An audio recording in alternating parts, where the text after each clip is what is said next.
Les minutes culinaires présentées par Sacha Rank. Bonjour à nos auditeurs, bonjour à nos auditrices.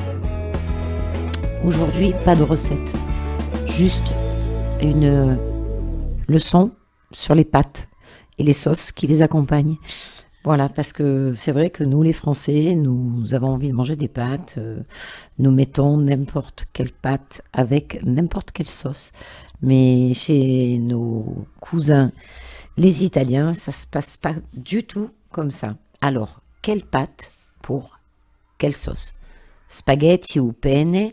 En Italie, les pâtes sont choisies en fonction de la sauce. La texture de celle-ci déterminera la forme des pâtes auxquelles on fera appel. C'est vrai que c'est vraiment c'est une règle de base, on va dire. Juste pour une information, il y a 300 variétés de pâtes en Italie. Des petites aux plus grosses et des plus fines aux plus épaisses.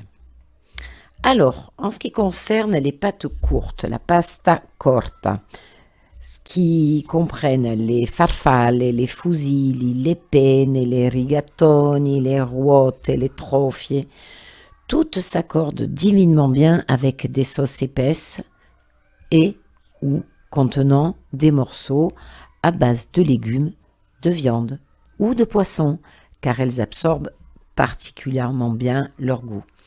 Si de plus la surface est rainurée, la rigata, la sauce y adhère d'autant mieux. Mais même sans rainure, il existe des variétés de pâtes auxquelles la sauce adhère bien grâce au tréfilage au bronze, un procédé qui donne à la pâte une texture plus rugueuse. Les pâtes longues, la pasta lunga. Alors, les paste lunghe comprennent par exemple les linguini, les pappardelle, les spaghetti, les tagliatelle.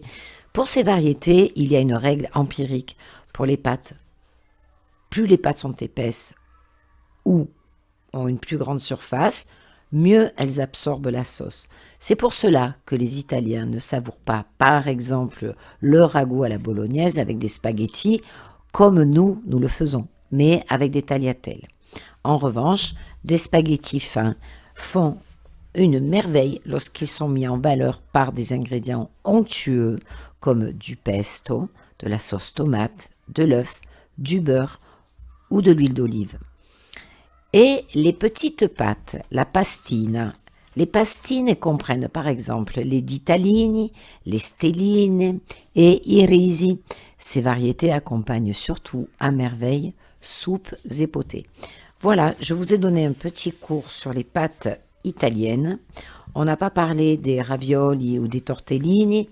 Je ne sais pas si on en trouve en cachère. Je pense que oui. Si c'est le cas, les tortellini qui sont fourrés à la viande ou les ravioli qui sont aussi fourrés à la viande, on peut les accompagner d'une sauce tomate fraîche au basilic ou même en faire tout simplement un bouillon. Voilà, je vous souhaite un bon appétit. J'espère que ma petite présentation vous a plu. Je vous dis à demain et bon appétit. Les minutes culinaires présentées par Sacha Rank.